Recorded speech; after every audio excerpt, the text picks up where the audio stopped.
Yo, 2009 Jeep Patriot. It's got one of these. Holy crap, and they built the car to do 240 miles an hour. Wow, this thing must be really fast. In order for me to figure this out, I got to get at the intake runner controller.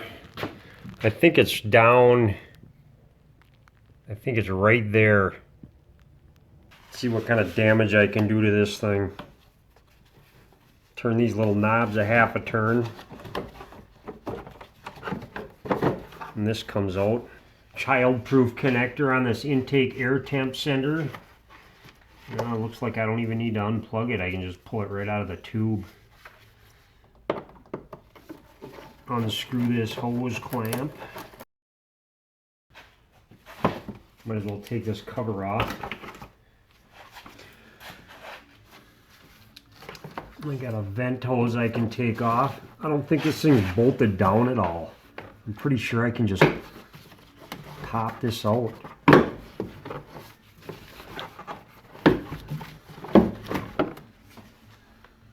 Yeah, there's just like 3 pegs on here. I should be able to get at them 3 bolts on this now. I'm going to take a little bungee cord and just pull this out of my way just a little bit. Yeah, that ought to be fine.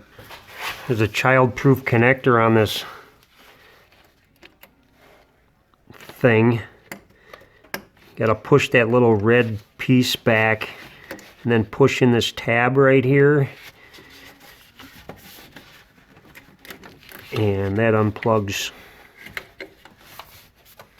Then I just have 2 10mm and 1 8mm to contend with. One of them's buried down on the bottom down here. You can't really see it, but you can feel it. I'm going to get at that one first.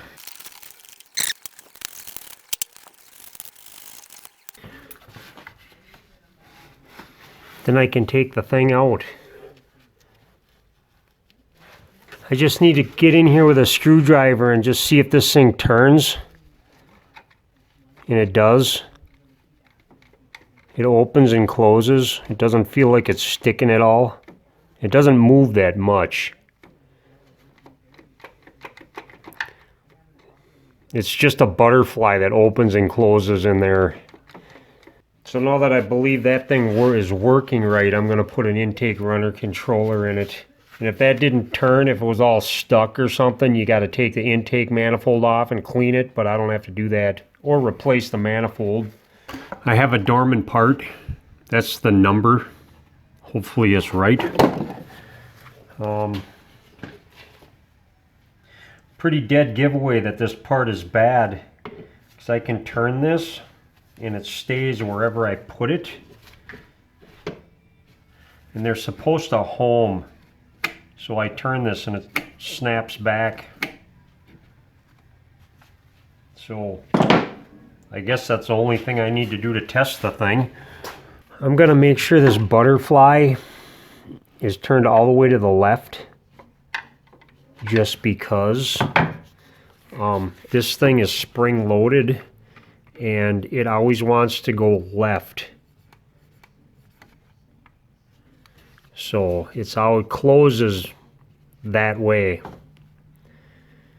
I'm going to have to turn it to the right just a little bit to line up that mark.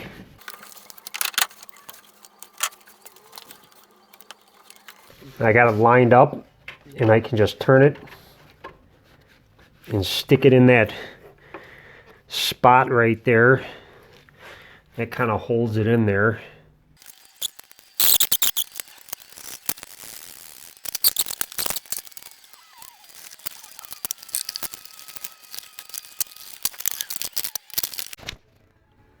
Voila!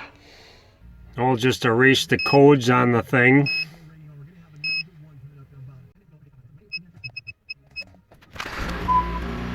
Uh-oh, check engine light's still on. What did I do? I must have done something wrong. I took it all apart again. I took that one out and I left it unplugged and just hanging, and I put it back in, and no matter what I do, It's pulling a code. It thinks the valve is open. This one had a code for it being closed. And I clocked this when I turned it so it's in the right position, and I turned the manifold all the way closed, and I bolted it up and cleared the codes, and there's no code right now, so this one thinks it's closed and working, and it'll probably think that until it needs to try to move, and then it'll pull a code again. So I'm just going to return that one. I got another wonderful piece of Dorman. And I cleared the codes on it. Says there isn't any. And no check engine light. Amazing.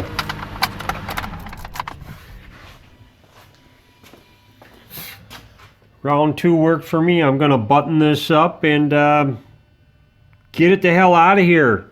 Okay, bye.